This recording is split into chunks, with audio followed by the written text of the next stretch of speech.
this dealing in which the US president effectively appoints the president of the World Bank and the Europeans appoint the head of the IMF is really something which is a shame on global governance. These institutions go around the world preaching transparency and competitiveness. They would not allow that to happen in any of the organizations that they fund, and they certainly wouldn't allow it to happen.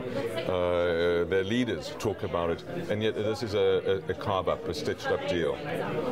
So I believe these institutions will have much more credibility if the leadership is chosen on the basis of competitive open processes. And those processes also need to reflect the new global power balances.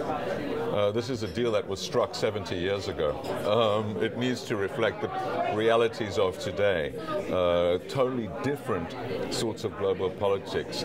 It's really quite extraordinary that the world leading institution devoted to poverty reduction has never been led by anyone, well, it's never been led by a non-American, but it's never been led from anyone from an emerging market, when there are lots of very, very good, credible characters that in their lives have brought millions, if not hundreds of millions of people out of poverty themselves, and have that experience, and know about development, know on the ground from their experience about development. Having said that, I do believe that the World Bank is the most important development institution in the world by a very long way. I think it's desperately important. It's more important now than ever. But there's one thing that the World Bank still has to do and has to be on the lead on, that no of the other institutions or no one country on its own can do, and that's the management of global public goods. Climate change, health, public goods, and many, many others. Is it geared to do that? Does it have a capability to do that? I worry that the reforms of the moment are not adequately focused on that from where I sit. The second thing I believe the World Bank is absolutely critical at is being a knowledge bank. In other words, it has now going on for 70 years of experience of development. It's seen things work. It used to finance Japan and Germany and Norway and a lot of places. So it's had a long experience, but it's also had a lot of successes in recent years. And it's in partnership with countries that are having the most extraordinary successes, like China, like Brazil, like many other countries. But what do you learn from getting a girl into school in Central America, about how you get a girl into school in Rwanda? Or what do you learn about meeting a healthcare challenge of non-communicable diseases or communicable diseases? And how do you swap this and ensure there's institutional memory? And how do you particularly learn from your mistakes? Because all development is an evolutionary process. It's about learning to do things, and nothing's perfect. One of the problems in the World Bank is a culture of arrogance, a culture in which somehow they know how to do things, and often people that are half the age of the ministers, like telling the minister what to do, but they've been there for 2 days.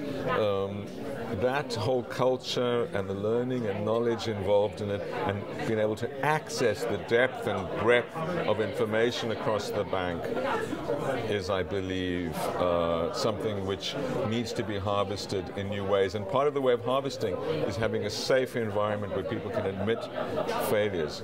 The best thing anyone could ever do at the World Bank is say, I tried this project and I screwed up, and I want to be so loud about talking about it that no one will ever make the same mistake twice. And when you can do that, you're a learning institution.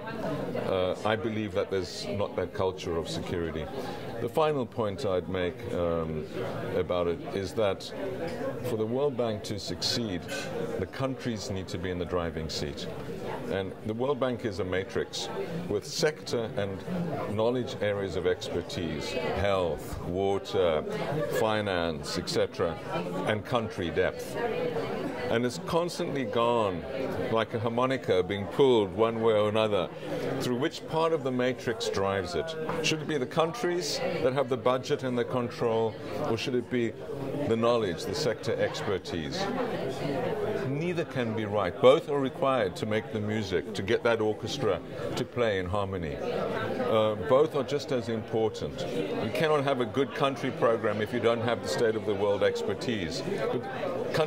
But knowledge is not going to work unless it meets the demands of the people at that particular time, at that particular place, understanding the political economy, who's reforming, what they're capable of, etc. My own view, from what I understand, is that the pendulum has swung, keeps swinging in the bank, has swung a long way towards the knowledge groups having the budget control and the decision-making power.